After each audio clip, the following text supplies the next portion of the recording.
This is not a drill. The unthinkable has happened. World War III has begun. The sky is no longer a peaceful place. Sirens echo across continents. Emergency broadcasts, hijacked screens, and bunkers become homes. What started as distant regional conflicts has exploded into a full-scale global catastrophe. In just 48 hours, missiles have struck capitals, cyber attacks have blacked out nations, and armies are mobilizing at an unprecedented pace. This isn't just another international standoff. This is the beginning of a war unlike any in history, a war where nukes aren't just threats, they're on the table, where AI-guided drones and hypersonic weapons decide life and death in seconds. From the deserts of the Middle East to the frozen borders of Europe, and the volatile waters of the Indo-Pacific battle lines are being drawn. Old rivalries are reigniting. New alliances are forming. The clock has struck zero. This is the complete breakdown of how the world spiraled into World War III. Who's fighting? Who's joining? What happens next? And if humanity can survive? It started with a single missile. Iran responded to an alleged Israeli strike on its nuclear facility by launching a barrage of ballistic missiles targeting Tel Aviv and Haifa. Israel retaliated instantly, deploying the Iron Dome but suffering major casualties. For the first time since 1948, Israel declared full-scale war. Hezbollah launched rockets from Lebanon. Syria entered the chaos. The United States activated its bases in the Middle East, supporting Israel. Meanwhile, Russia backed Iran diplomatically and covertly with weapons. The Middle East has become ground zero. Oil prices have skyrocketed. Religious and political factions are rising up in waves across Arab nations. The region is burning, and the fire is spreading globally. While the Middle East ignited, Europe was already boiling. Russia launched a new offensive into Ukraine, claiming to target NATO weapons stockpiles. But this time, NATO didn't just send support, they struck back.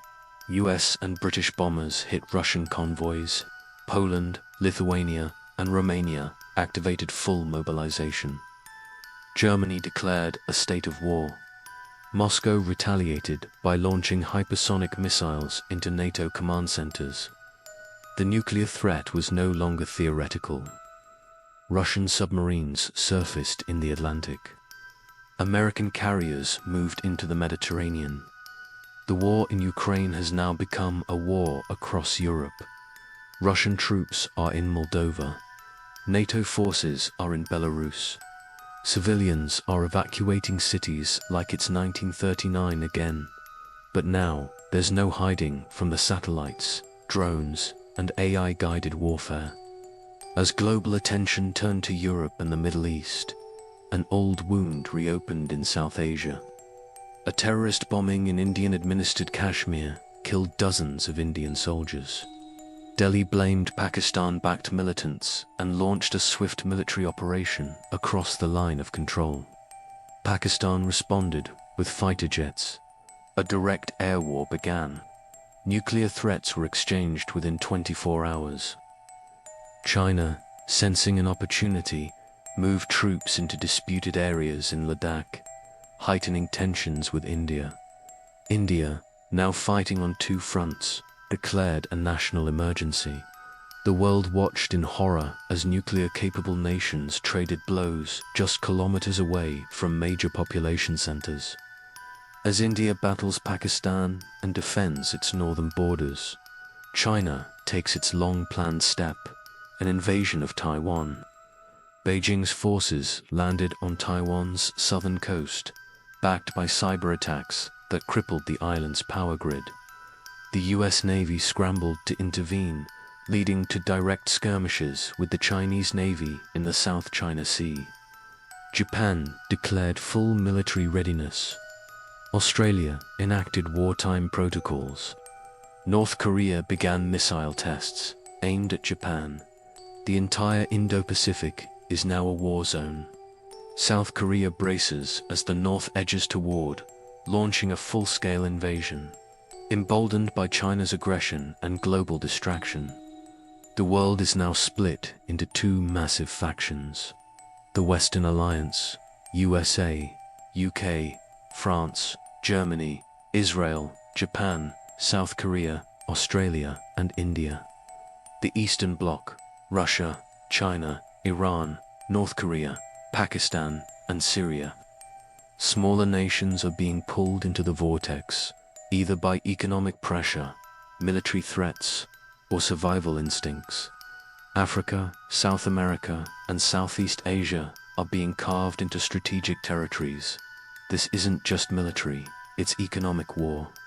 Stock markets have collapsed, currencies are crashing. The internet is fragmenting. The global order is no more. This is not a war fought just on battlefields. Cities are targeted. Satellites are shot down. AI drones kill without hesitation. Chemical weapons are surfacing. EMP attacks have plunged regions into darkness. Nuclear arsenals are on red alert. Even a single launch could trigger MAD, mutually assured destruction.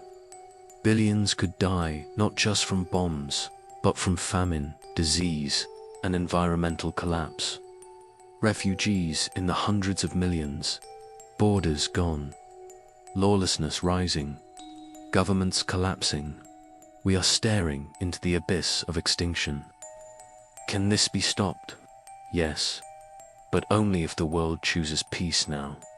It begins with ceasefires, with leadership, with the people demanding de-escalation. Diplomacy must override destruction. Sanity must overcome strategy. Humanity must prioritize survival over power. We still have a choice, but the window is closing fast. If the war stops tomorrow, we face decades of rebuilding. Economies will take generations to recover. Entire regions will be uninhabitable. Psychological trauma will be global. A new world will rise, either from the ashes of destruction or from the strength of unity. The question remains, will we destroy the earth or save it? If you believe peace is worth fighting for, not with weapons, but with voices, share this video, spread awareness, demand accountability. World War III has started, but it doesn't have to end with the end of humanity. The question remains, will we destroy the earth or save it?